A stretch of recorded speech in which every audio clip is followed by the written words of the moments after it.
There was a candy that came in a bright orange bag, and the moment you poured a handful into your palm, you already knew exactly what was coming.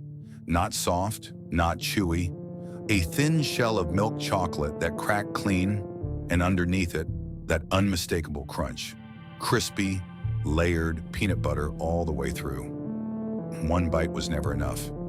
At its peak in the mid-1990s, Butterfinger BBs were everywhere a kid could reach. They were in the Halloween bag, rattling around in the orange and black fun-size box.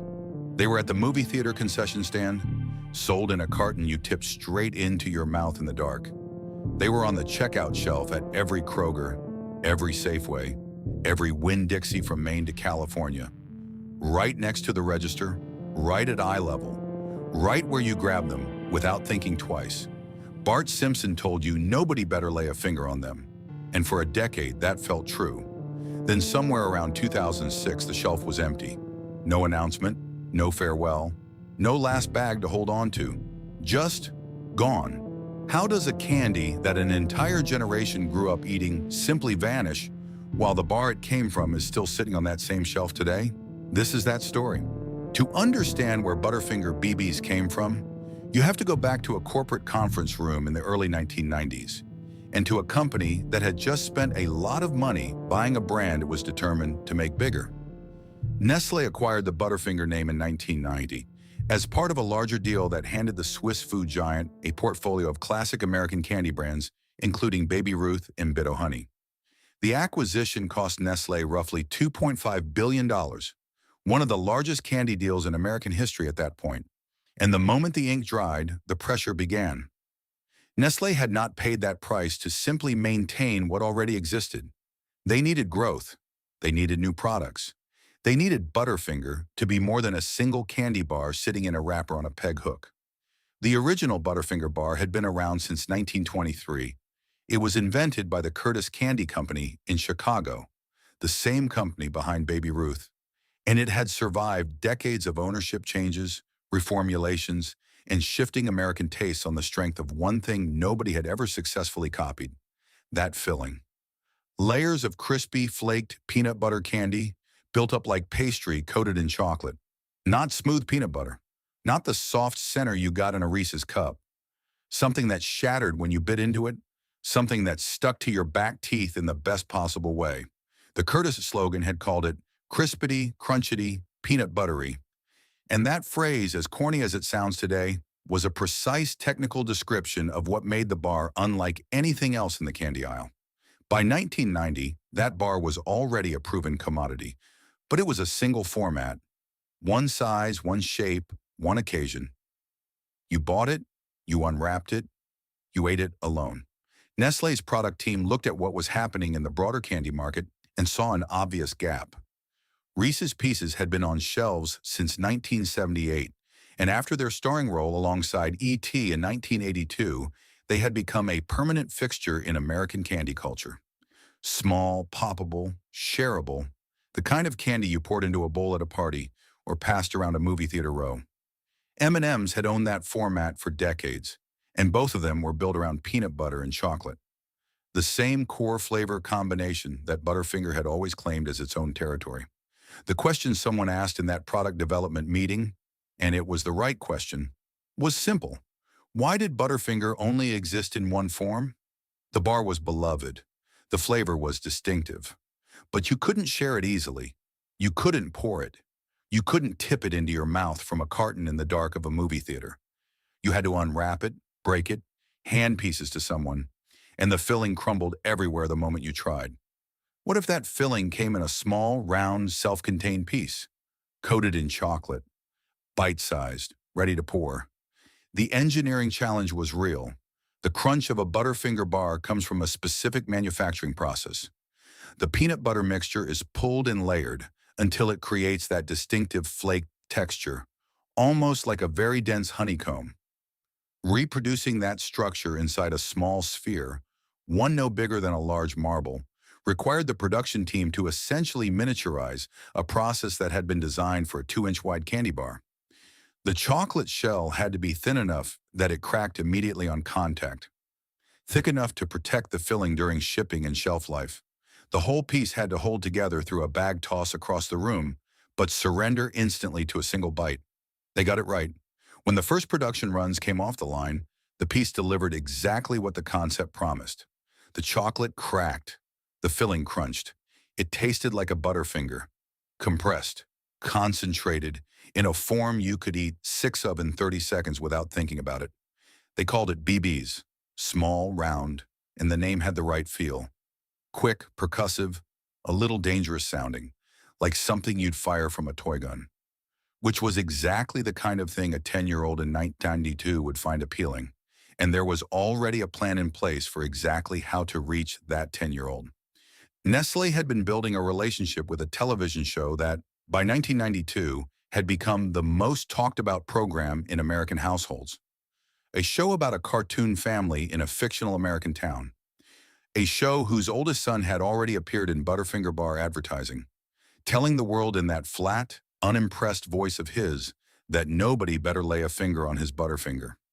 The partnership between Butterfinger and The Simpsons had begun in 1988, before the show even had its own time slot, when the characters were still appearing as bumpers on The Tracy Ullman Show. Nestle saw something in that connection early. Bart Simpson was not a wholesome spokesperson. He was a kid who didn't follow rules, didn't share his candy, and didn't apologize for either. That was, it turned out, exactly the right personality to sell a candy that was meant to be hoarded, grabbed, and eaten fast before anyone else could get to it. By the time BB's launched in 1992, that partnership was ready to carry the new product directly into the living rooms of every child in America who was already watching the show every week. The candy and the cartoon were about to grow up together. What happened next would make BB's one of the most recognized candy products of the entire decade. The 1990s were good to Butterfinger BBs. Not good in the quiet, steady way of a product that simply held its shelf position year after year, but good in the loud, saturated, unavoidable way that only happens when a product lands in exactly the right cultural moment and refuses to leave. To understand what BBs meant at their peak, you have to remember what The Simpsons meant in 1992. This was not yet the show that had been on the air so long it had become furniture. This was the show that parents were complaining about, that school principals were banning Bart Simpson t-shirts over, that had put a cartoon family on the cover of Time magazine and made a 10-year-old troublemaker into the most recognizable face in American pop culture. Season 4 was about to air. The writing was at its sharpest. The ratings were pulling 25, sometimes 30 million viewers on a Sunday night. When Bart Simpson appeared in a commercial and said something, 30 million households heard it. And what Bart said over and over in television spots that ran throughout the early 1990s was that nobody better lay a finger on his Butterfinger. The line had originated with the bar, but when BBs arrived, the campaign absorbed them completely. Now Bart was protecting a bag of small round pieces, clutching them away from Homer, from Lisa, from anyone who got too close. The joke was the same every time, and it never got old because the joke wasn't really about the candy. It was about ownership, about a kid who had found something he loved and was not going to share it, which was, of course, exactly what made you want to grab a handful the moment no one was looking. The advertising worked because it was honest about what BBs actually were. They were not a refined candy. They were not meant to be savored slowly or eaten one at a time with any kind of restraint. They were meant to be poured, tipped from the bag into your palm or straight into your mouth if nobody was watching, passed around a circle of friends on the floor in front of the TV with the understanding that you had to move fast or the bag would come back empty. They rewarded speed and attention in a way that a candy bar never could, because a candy bar required you to unwrap it, to commit to it, to sit still for a moment. BBs required nothing except an open hand. What did they taste like exactly? The chocolate on the outside was thin, noticeably thinner than the coating on an M&M or a Reese's piece, and it gave way almost immediately, more of a signal than a flavor on its own.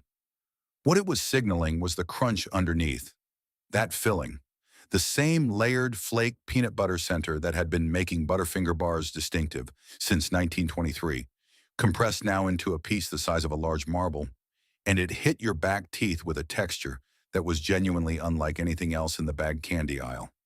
Not the smooth give of a peanut butter cup, Not the hard crack of a jawbreaker. Something in between. Structured, almost architectural. The kind of crunch that you felt in your jaw and heard in your head at the same time. And then the peanut butter flavor, rich and slightly salty, spreading out after the crunch faded. The whole experience lasted maybe 3 seconds, which was exactly why you immediately reached for another one. The movie theater was where BBs found one of their most natural homes. Nestle had invested in a theater-sized carton format, a long rectangular box, the kind you bought at the concession stand alongside the oversized sodas and the tubs of popcorn. The carton was designed to be tipped, and in the dark of a movie theater, in the middle of a film, that tipping motion became a private ritual. You angled the corner of the box toward your mouth, let a few pieces fall, and the sound, the faint rattle of the carton, the crack of the shells between your teeth, was swallowed by whatever was happening on screen. It was a candy designed for distraction, designed to be eaten without thinking, which meant you could finish an entire theater box before the opening credits were done and only realize it when you went back for more and found nothing left. Halloween brought a different version of the same ritual. Butterfinger had always been a Halloween candy. The orange and black color scheme on the wrapper was almost too perfect for October, as though the brand had been designed with the holiday in mind from the beginning. BBs arrived in fun-size boxes, small cardboard cartons printed in that same orange and black, light enough to rattle when you shook them, satisfying in the particular way that boxed candy is satisfying in a trick-or-treat hall. Not the soft thud of a chocolate bar dropping into the bag, but a small percussion. You knew exactly what was in there without opening it. And when you got home and spread your haul across the living room, carpet to sort and evaluate, the BB's boxes were in the keeper pile without discussion. The school lunch table had its own economy, and BB's had a specific position in it. They were shareable in a way that gave the person holding the bag a particular kind of social power. You could offer a handful and make a friend. You could withhold the bag and invoke Bart Simpson. Either way, the bag was the center of attention for as long as it lasted. Reese's Pieces operated in the same register, and the two candies competed for the same lunch table real estate throughout the decade. But BB's had the crunch, and the crunch was a differentiator that was hard to argue with when you were 11 years old and taste was the only standard that mattered. The parents who bought BB's were, in many cases, the same people who had grown up eating Butterfinger bars. The flavor was familiar to them in a way that created its own kind of loyalty. This wasn't a new candy asking them to try something unknown. It was an old candy arriving in a new form that made it easier to share with their kids. There were households in the 1990s where a bag of BB's appeared on the kitchen counter on Friday afternoon and was gone by Saturday morning, emptied out over 2 generations, sitting in front of the same television set, watching the same cartoon, eating the same candy that the commercial for that cartoon was selling them. The circularity of it was complete, and nobody found it strange, because in 1995, that was simply what Friday night looked like. What was it about those small round pieces that made them feel different from simply breaking a Butterfinger bar into chunks? And why did that difference matter so much to so many people for so long?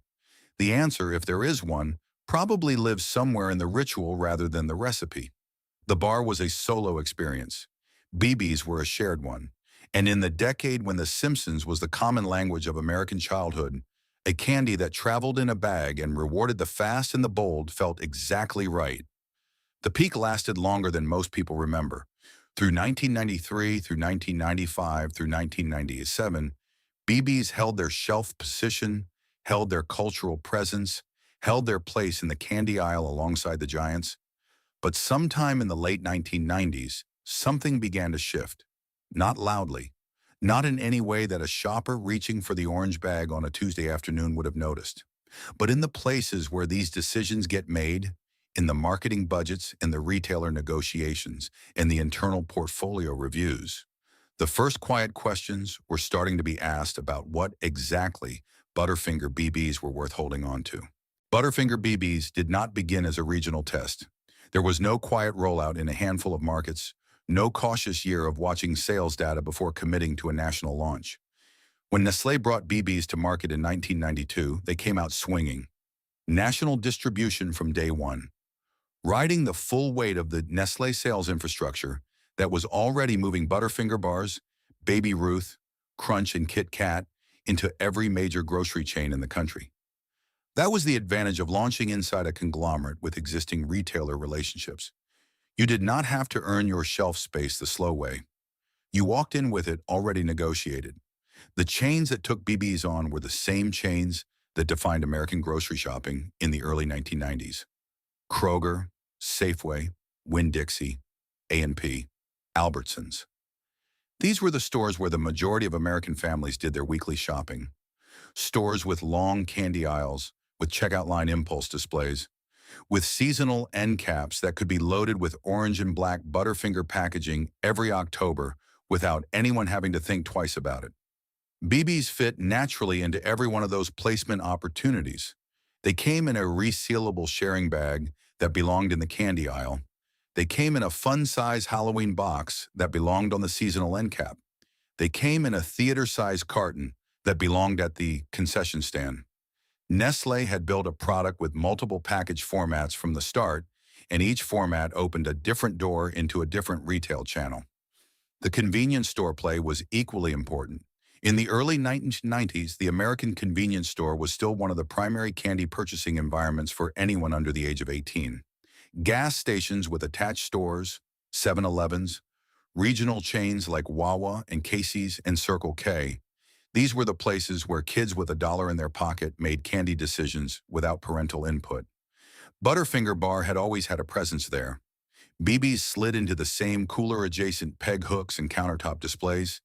The sharing bag format perfectly sized for an impulse purchase that cost just over $1 at 1992 prices. You came in for a Slurpee and left with a bag of BBs. The transaction took 10 seconds and required no deliberation. But the most strategically significant channel was the movie theater. Nestlé had specifically developed the theater-sized carton format for BBs, and that decision reflected a clear understanding of what the product was for. Movie theater candy was a specific category with specific rules. It had to survive being held for 2 hours. It had to be quiet enough to eat in the dark without disturbing the people around you, or at least not so loud that you felt genuinely embarrassed. It had to be portioned in a way that lasted the length of a film, or at least gave the illusion that it might. The BB's carton, tipped carefully, met most of those requirements, and it placed Butterfinger in a retail environment where the primary competition was M&M's, Reese's Pieces, and Raisinets, products that had held the theater concession format for years. BB's arrival in that space was a direct challenge to the established order, and for a period in the mid-1990s, the orange carton was a common sight in the cup holders of movie theater seats across the country. The national rollout also benefited from timing that Nestlé had not entirely manufactured, but was wise enough to use. The Simpsons campaign launched alongside the product, and the combination of a nationally distributed candy and a nationally televised advertising campaign created a feedback loop that was difficult to build from scratch, but very easy to maintain once it was running. Kids saw the commercial on Sunday night. They went to school on Monday and talked about it. They went to the grocery store on Saturday with their parents and pointed at the bag. The loop closed in less than a week, and it closed reliably for the first several years of the product's life. What national distribution also meant, however, was that BBs were immediately subject to the full competitive pressure of the national candy market, a market that did not make room easily and did not hold space open out of sentiment. Shelf space in the candy aisle of a major grocery chain in 1992 was negotiated, paid for in slotting fees, and defended season by season. Every inch of that aisle was contested. M&M Mars was not going to reduce their presence to accommodate a new Nestlé product. Hershey was not going to pull Reese's Pieces off the shelf because BB's had arrived. What BB's gained in distribution, they had to maintain through sales velocity, through the simple metric of how many units moved off the shelf per week, per store, across tens of thousands of locations simultaneously. For the first several years, that number was sufficient. The Simpsons campaign kept the product visible. The Halloween season kept the fun-size boxes moving. The theater channel kept the carton format alive in a retail environment where Nestlé had few other products competing. BB's held their position, But inside the Nestlé portfolio, a pressure was building that had nothing to do with how good the candy tasted or how many people were buying it. Nestlé in the early 1990s was managing one of the most complex confectionery portfolios in the American market. Butterfinger, Baby Ruth, Crunch, Kit Kat, Raisinets, O. Henry, and a dozen smaller brands all competing for the same internal resources, the same marketing budget allocations, the same field sales attention. Every product in that portfolio needed to justify its continued existence, not just by selling, but by selling enough to warrant the space it was taking up. In the warehouse, on the production line, in the retailer relationship, and in the marketing calendar. BBs were selling, but they were selling as a supporting act in a very large show. And supporting acts, in a portfolio that size, are always the first to lose their rehearsal time when the headliner needs more of the stage. The peak was still ahead, but the conditions that would eventually end BBs were already written into the structure of the company that had created them. There is a specific window in American pop culture history when everything lined up for Butterfinger BBs. When the product, the advertising, the retail presence, and the cultural moment all arrived at the same place at the same time and held there long enough to leave a permanent mark on the memory of an entire generation. That window ran roughly from 1993 to 1997, and at the center of it, every single week, was a television show that was doing something no television show had ever quite done before. The Simpsons in its fourth, fifth, and sixth seasons was operating at a level of creative ambition that the medium of animation had never attempted. The writing staff was producing episodes that worked simultaneously as broad physical comedy, sharp social satire, and genuine emotional storytelling, sometimes within the same 4-minute act. The show was pulling between 20 and 30 million viewers on Sunday nights, numbers that placed it among the most watched programs on American television, regardless of format or genre. It was not a cartoon that adults tolerated because their children wanted to watch it. It was a cartoon that adults actively sought out, that they quoted at work on Monday morning, that they considered, correctly, to be among the best writing currently on American television. Bart Simpson, in those years, was not yet the reduced, simplified version of himself that later seasons would produce. He was a fully realized comic creation, a 10-year-old with a genuine internal life, capable of real mischief and real consequence, beloved by children because he said and did the things they were not allowed to say and do, and respected by adults because the show never let him be purely a punchline. He was the most famous fictional child in America, and he was officially and contractually the spokesperson for Butterfinger. The television commercials that ran throughout this period were built on a single premise that never required variation because it never stopped being funny. Bart had Butterfinger, the bar, the BBs, whatever form it arrived in, and someone else wanted it. Homer reached for the bag and got his hand slapped. Lisa attempted a reasonable argument for sharing and was ignored. Strangers, celebrities, characters from other shows.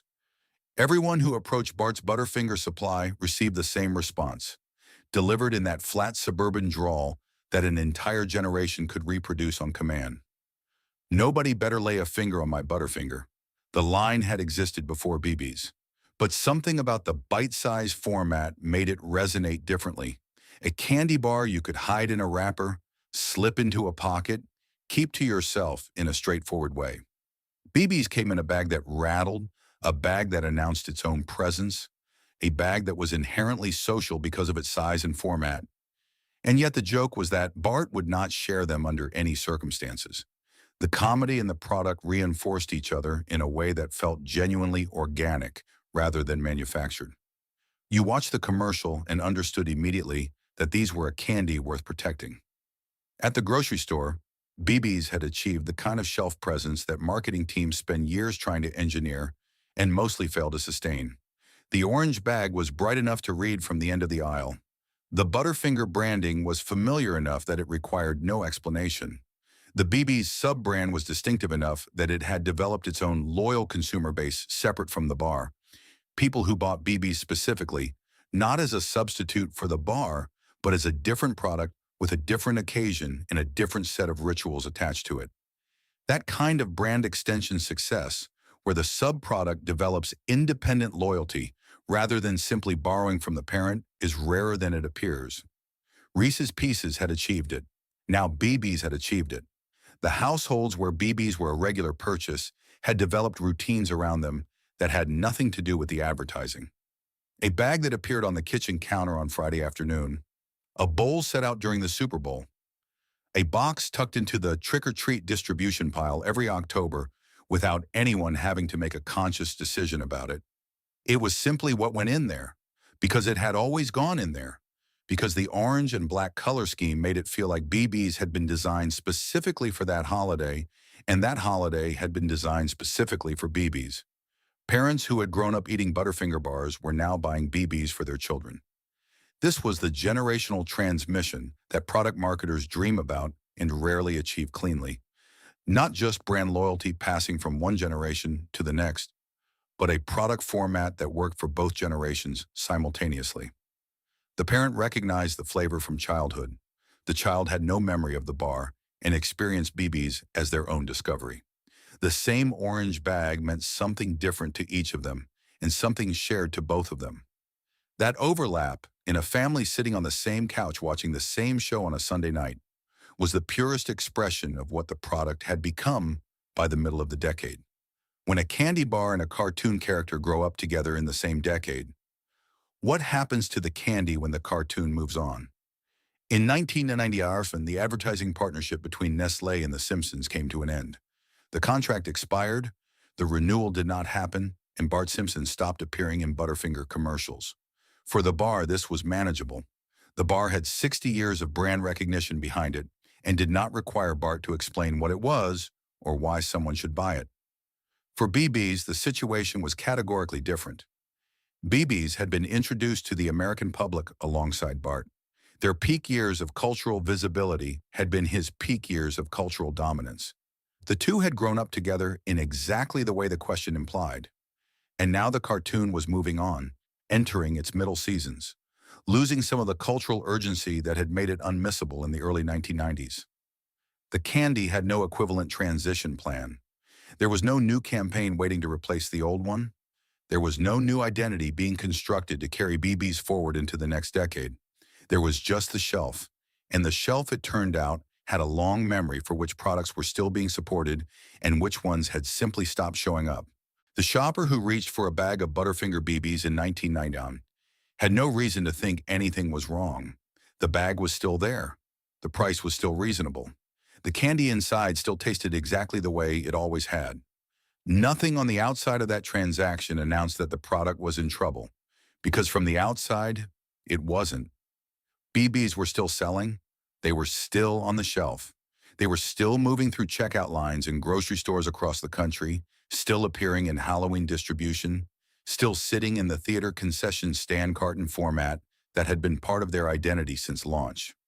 But in the places where the future of a product actually gets decided, in the marketing budget meetings, in the retailer negotiation rooms, in the internal portfolio reviews where brand managers present their numbers to people whose job is to allocate limited resources across unlimited competing demands, the picture looked different.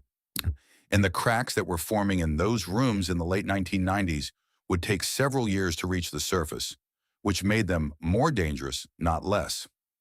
The first and most significant crack had nothing to do with the candy itself. It had to do with silence. When the Nestlé and Simpsons advertising partnership ended in the late 1990s, Butterfinger BB's lost the single most powerful marketing engine they had ever had. For 5 years, Bart Simpson had been appearing on television screens in front of 30 million households every week, holding a bag of BB's and making the case, loudly, repeatedly, memorably, that this was a candy worth having. That campaign had not just sold product, it had built identity. It had told consumers, and more importantly, told the retail buyers who decided what went on grocery store shelves, that BB's were a brand with cultural weight behind them, a brand that was being invested in, a brand that someone at the parent company believed in, enough to spend serious money promoting. When the campaign ended, the silence that replaced it was noticed. Not by individual shoppers who rarely track the advertising calendars of their favorite products, but by the grocery buyers at Kroger and Safeway and Winn-Dixie who had been giving BBs their shelf position, partly on the strength of that Simpsons association. A product with a Bart Simpson commercial was a product with momentum. A product without one was just another bag in the candy aisle, competing on velocity numbers alone. In Nestlé, for reasons that were never publicly articulated in any detail, did not replace the Simpsons campaign with anything of equivalent scale. There were no new television spots built around a new spokesperson or a new concept. There was no reinvention of the BB's identity to carry it into the 2000s as its own thing, independent of the show that had launched it. The marketing support that had been sustaining the product's cultural visibility simply contracted, not all at once, not in a way that generated a press release or a memo anyone outside the company would have seen, but steadily and measurably in the only way that ultimately matters for a consumer product. Less advertising meant less awareness, and less awareness meant slower sales, and slower sales meant less justification for the shelf space, and less shelf space meant even slower sales. The second crack was structural, and it had been present since the day BB's launched, waiting for the conditions that would make it visible. Inside Nestlé's American confectionery portfolio, in the late 1990s, BB's occupied an awkward position. They were a line extension of Butterfinger, not an independent brand. Their identity was entirely dependent on the parent brand's identity, which meant that in any internal resource allocation decision, the parent brand came first. When Nestlé had to choose between spending money to support Butterfinger Bar and spending money to support Butterfinger BBs, the bar won. It always won. The bar had been on the market since 1923. The bar had name recognition that predated the current ownership by 7 decades. The bar required no explanation and no campaign to maintain its basic shelf presence. BBs, by contrast, needed active support to exist, needed advertising to remind consumers they were there, needed promotional activity to justify the shelf space to retailers, needed someone in the building to keep making the case for them season after season. How long can a company allow a product to live on the momentum of a marketing campaign that has already ended? Before the shelf catches up to the silence? By the early 2000s, the shelf was catching up. Retail buyers, working through their periodic category reviews, were looking at BB's velocity numbers, units sold per store per week, and comparing them against the competition that was actively fighting for the same space. M&M's had launched Crispy M&M's in 1999, adding a crunch element that directly encroached on one of BB's primary points of difference. Reese's Pieces continued to hold their position with a kind of deep institutional loyalty that a 30-year shelf history produces. The bagged bite-sized candy segment was not shrinking, it was getting more crowded. And the products gaining ground in that segment were the ones with active marketing support, new flavor extensions, and promotional tie-ins that kept them visible to both consumers and retail buyers. BB's had none of those things in the early 2000s. They had a flavor that loyal consumers still loved, a brand name that still carried recognition, and a shelf position that was getting harder to defend with each passing category review. Store managers at individual locations were beginning to make quiet decisions, not restocking as frequently, allocating the facing space to products with stronger sell-through numbers, treating BB's as a secondary item rather than a guaranteed shelf fixture. The loyal shopper in 2002 still found the bag when they looked for it, but they were starting to have to look harder. And in the grocery store, a product that requires effort to find is already most of the way to gone. There is a particular kind of corporate decision that looks from the inside like responsible portfolio management and looks from the outside like abandonment. The people who make these decisions are not villains. They are working from spreadsheets, from velocity reports, from quarterly targets that have to be met, and annual plans that have to be defended in front of people whose patience for underperforming SKUs is limited and whose job it is to ask hard questions about why resources are being spent on products that are not pulling their weight. The logic is consistent and the math usually checks out. What the spreadsheets do not capture, what they are not designed to capture, is what it means to the person standing in the candy aisle when the thing they have been reaching for since 1992 is no longer there. By the early 2000s, Butterfinger BBs had entered the phase of their corporate life that precedes discontinuation, without anyone necessarily deciding that discontinuation is the goal. It is a slower process than that, and in some ways more damaging. A gradual withdrawal of the conditions that allow a product to survive, one budget cycle at a time, until survival becomes impossible and the outcome that was never officially chosen becomes the only outcome available. The first and most consequential decision was the one that had already been made by omission in the late 1990s, the decision not to rebuild the BB's marketing identity after the Simpsons partnership ended.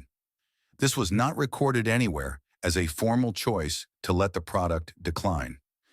It was recorded, if it was recorded at all, as a resource allocation decision, a judgment that the available marketing budget was better deployed against the Butterfinger bar, which had stronger velocity numbers and a longer track record than against BB's, which needed significant investment to maintain visibility and was not generating returns that justified that investment at the level required.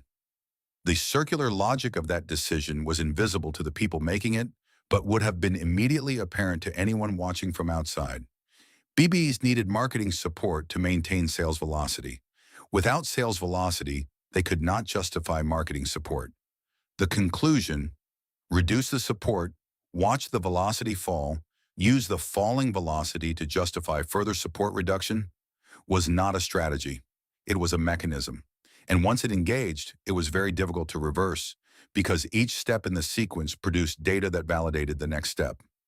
Nestlé's internal portfolio review process, standard across major FMCG companies in the early 2000s, was not designed to ask whether a product deserved to survive on sentimental grounds. It was designed to ask whether a product was earning its place in the portfolio, whether it was generating sufficient margin, sufficient volume, sufficient retailer enthusiasm to justify the production costs, the warehouse space, the sales team attention, and the supply chain complexity that came with keeping it alive. BBs by the early 2000s were struggling to answer those questions satisfactorily. Not because the candy was bad, not because consumers had stopped wanting it, but because the conditions that had allowed it to answer those questions in the 1990s, the Simpsons campaign, the peak distribution, the cultural visibility, had been withdrawn, one element at a time, until the product was being measured against the standards it no longer had the support to meet. The production reality made the decision easier to rationalize. Butterfinger BBs required a manufacturing process that was distinct from the bar: the miniaturized layered filling, the spherical forming, the thin chocolate shell application, and that process occupied production capacity that could theoretically be redirected toward products with stronger portfolio justification. In a manufacturing environment where every line hour has a cost and every cost has to be defended, a product with declining velocity and no active marketing support is a difficult argument to make to the people who allocate production resources. The bar could be made faster, cheaper, and in greater volume. The bar had a guaranteed shelf position. The bar was not a question anyone was asking. The people who felt these decisions most directly were not the executives who made them. They were the workers on the production lines where BBs were manufactured.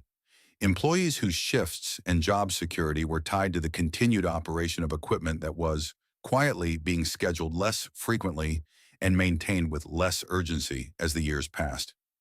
There is no public record of how many people worked specifically on the BB's production process or what happened to them when that process was wound down. Corporate discontinuations do not generate the kind of documentation that preserves those details. What is preserved is the product brief and the discontinuation date.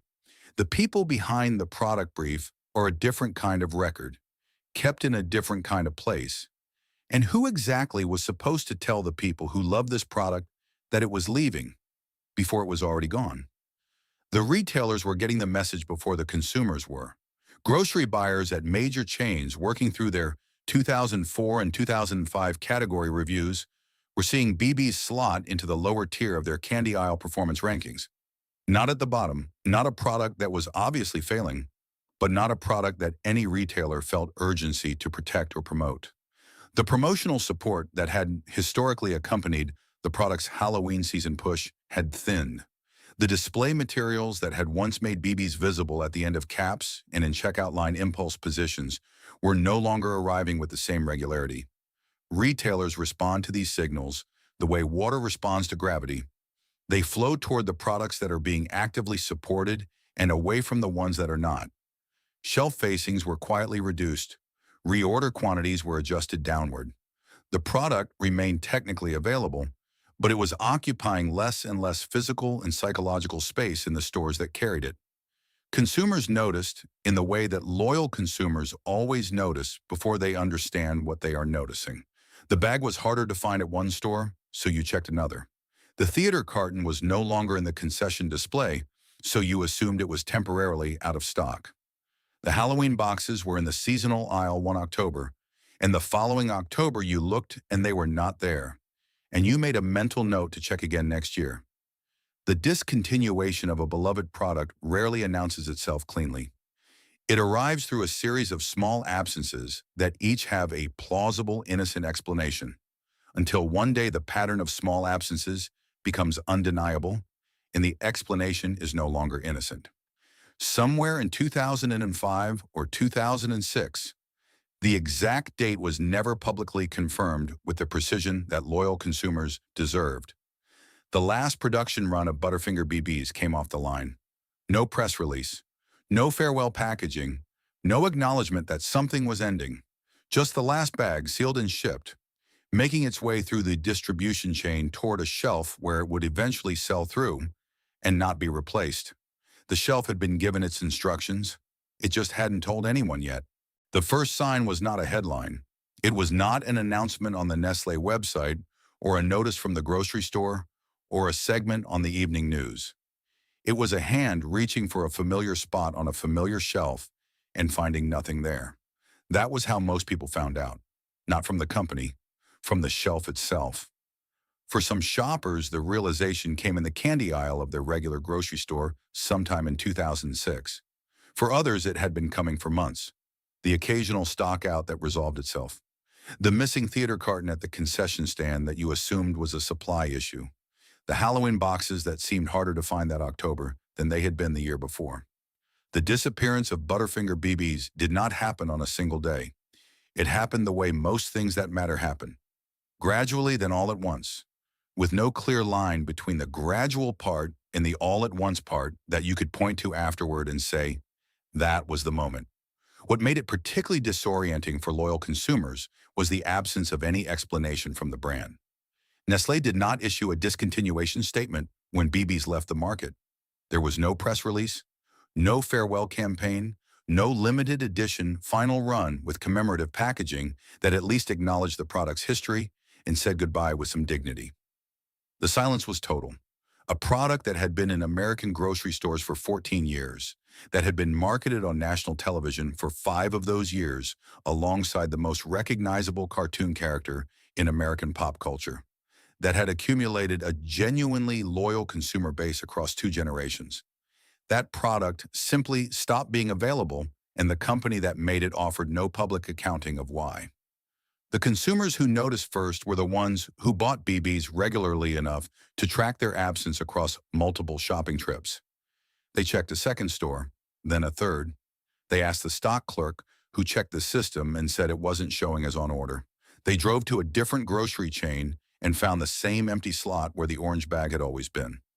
And then, because this was the mid-2000s and the internet had become the place where people went to confirm that they were not imagining things, they went online. What they found there was each other.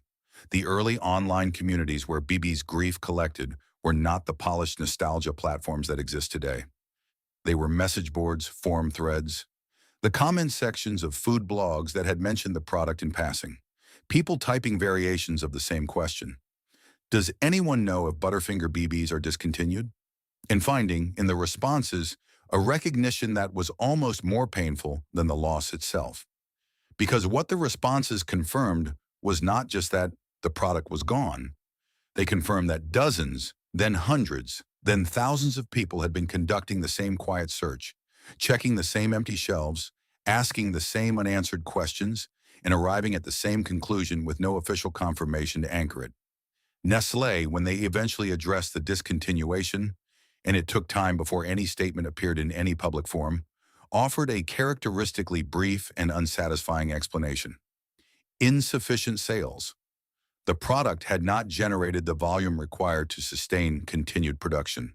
It was a statement that was technically accurate and emotionally tone-deaf in equal measure, because it framed the loss entirely in the language of commercial performance, while saying nothing about the 14 years of consumer loyalty that the performance metrics had apparently failed to capture.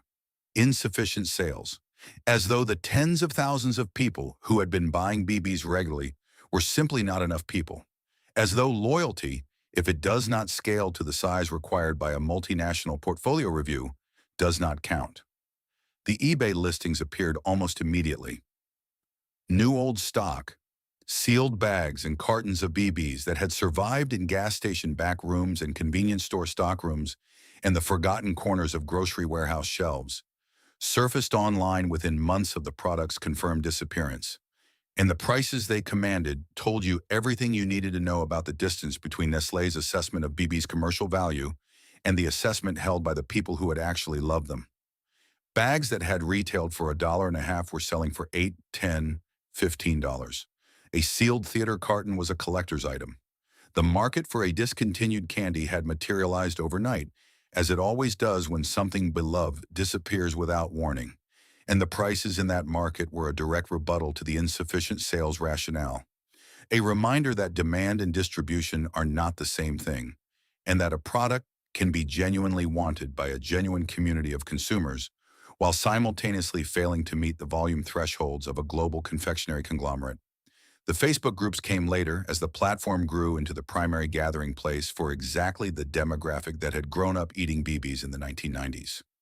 Groups with names like Bring Back Butterfinger BBs accumulated tens of thousands of members with a speed that surprised even the people who created them. The posts in those groups followed a consistent pattern. A member sharing a memory, a photograph of an old bag, a story about finding a single surviving box at a rural gas station and eating it in the parking lot because they didn't trust themselves to wait until they got home. The comments on those posts ran into the hundreds. People who had not thought about BBs in years, reading someone else's description of the candy, suddenly remembering exactly what it tasted like, exactly where they had eaten it, exactly who they had been with. The candy shop owners and the specialty retailers who catered to nostalgia consumers felt the demand directly. Customers who came in asking for BBs, sometimes not even remembering the exact name, just describing the small, round Butterfinger pieces in the orange bag, were a consistent presence in those stores for years after the discontinuation. The owners could not help them. There was nothing to sell. The product was gone, and no equivalent existed that could honestly be offered as a substitute. What had filled the shelf space that BBs vacated?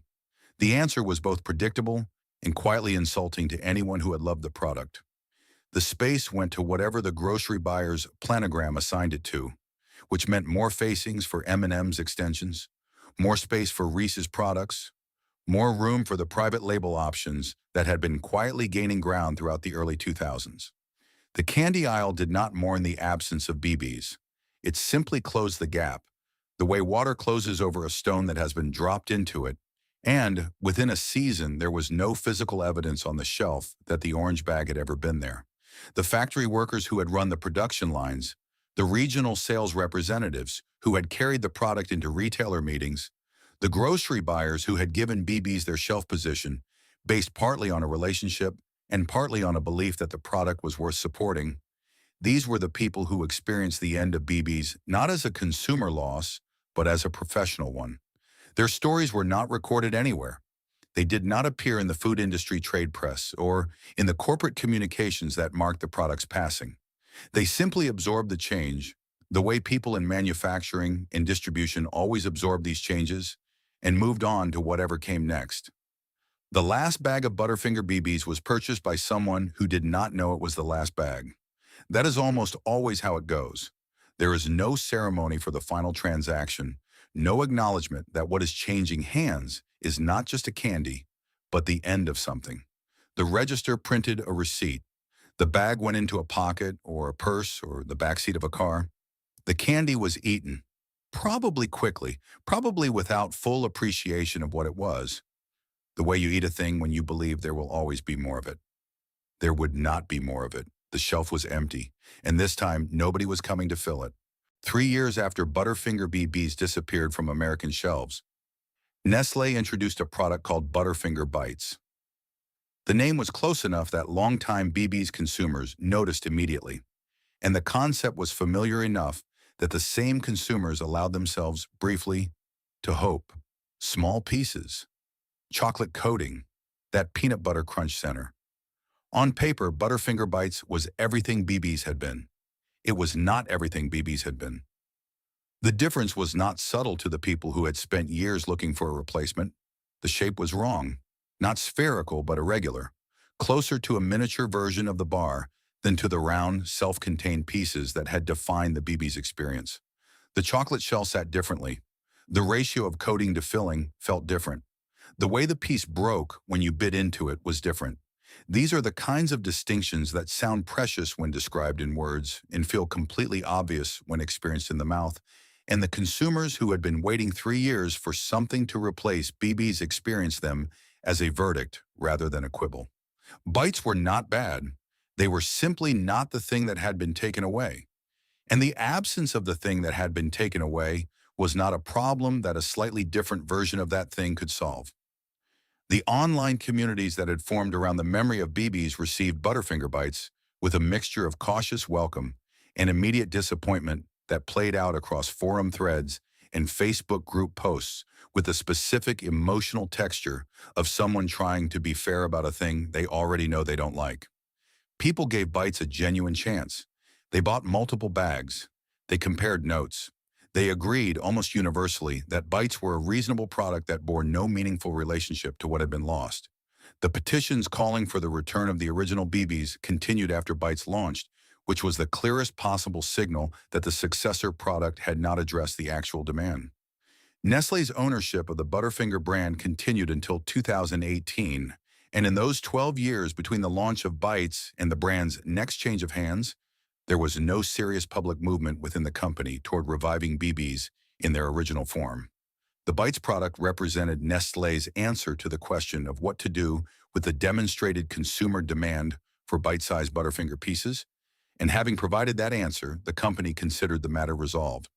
That the answer was considered inadequate by the consumers who had asked the question was information that existed primarily in online communities and occasional customer service emails, places where corporate portfolio strategy rarely goes to update its assumptions. In 2018, Ferrero, the Italian confectionery company, best known in the American market for Nutella and Ferrero Rocher, acquired Nestle's entire American candy portfolio in a deal valued at approximately $2.8 billion. The transaction transferred ownership of Butterfinger, Baby Ruth, Crunch, 100 Grand, and several other brands to a new parent company that had its own priorities, its own portfolio logic, and its own set of decisions to make about what to invest in and what to leave alone. Ferrero's primary intervention with the Butterfinger brand was a significant reformulation of the bar itself, completed in 2019. A genuine improvement to the chocolate quality and the filling texture that was well received by food media and by consumers who had grown up on the original. The bar got better. BB's remained absent. The change of ownership represented the clearest opportunity in the brand's history to revisit the BB's question with fresh eyes.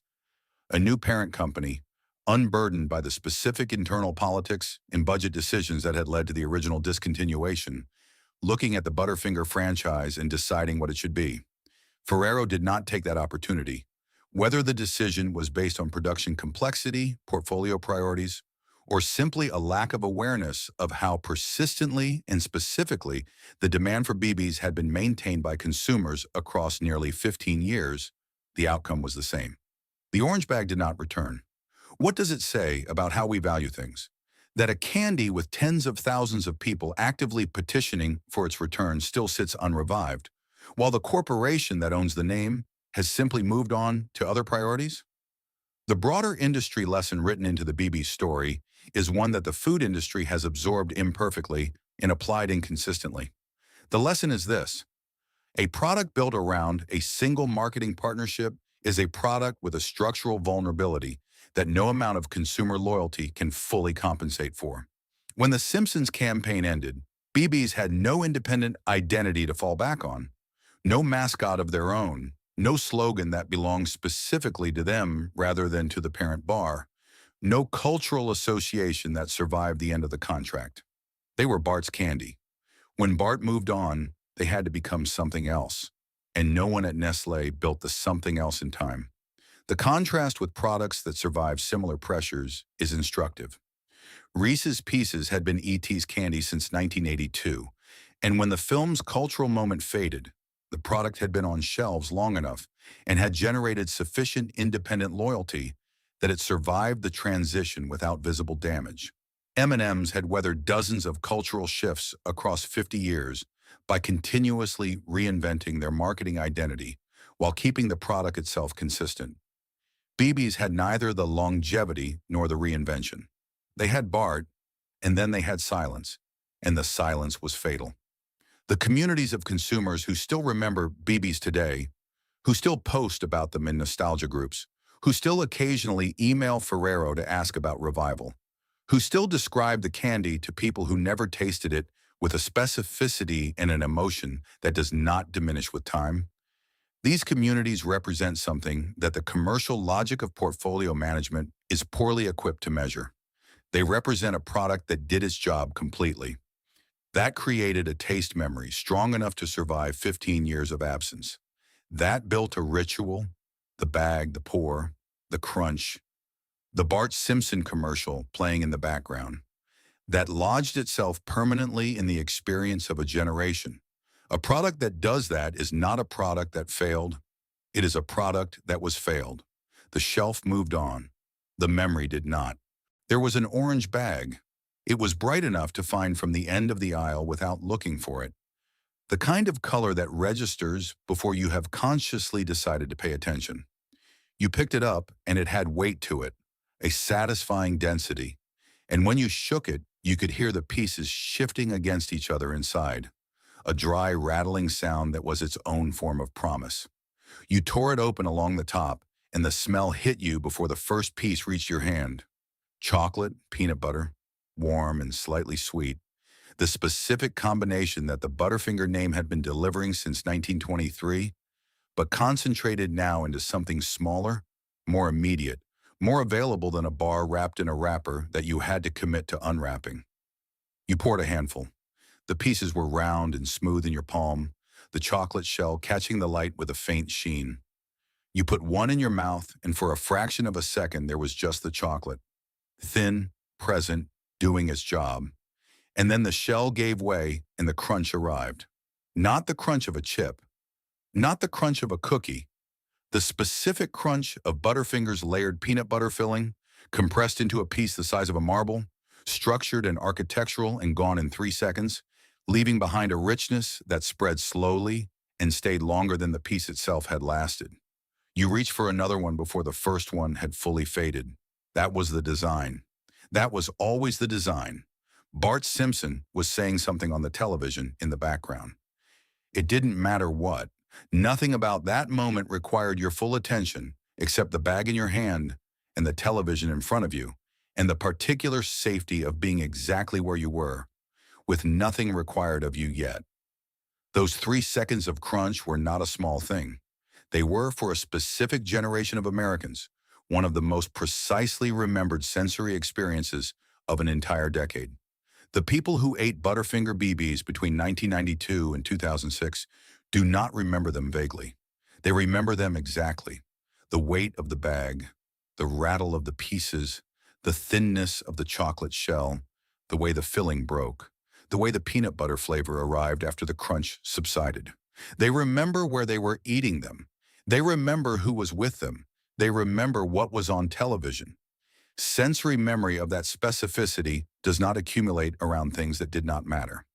It accumulates around things that were woven into the fabric of daily life at a moment when daily life was being formed, when the routines and rituals and flavors of childhood were laying down the templates that everything experienced afterward would be measured against. BBs were woven into that fabric for a generation that grew up watching a cartoon family navigate the same anxieties and comedies and small disasters that their own families were navigating, and who ate a specific candy during that cartoon because a fictional 10-year-old told them it was worth protecting.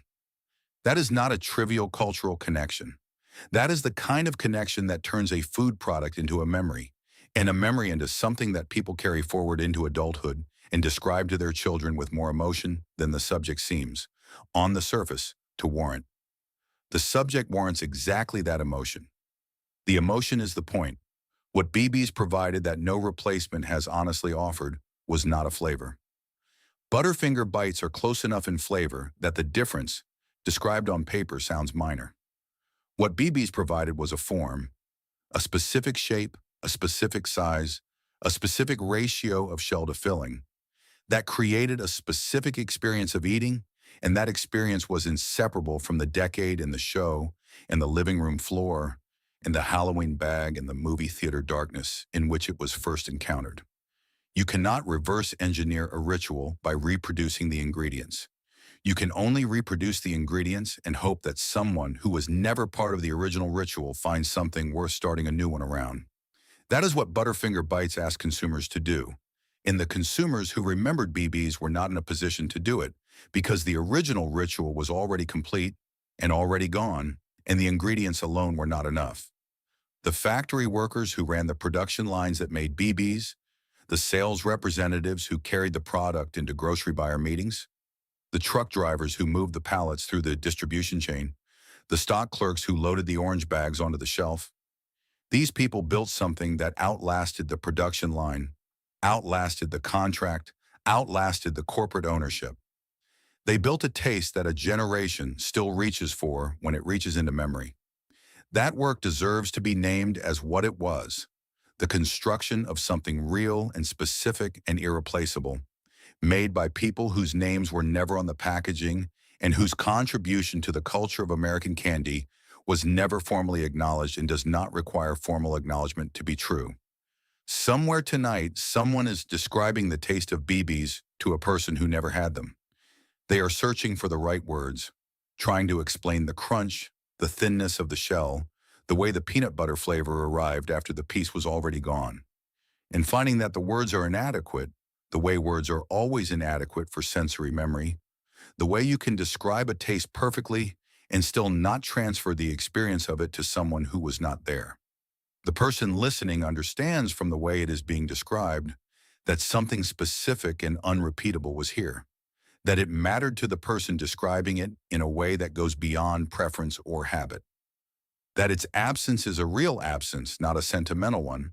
The bag is gone. The shelf has moved on.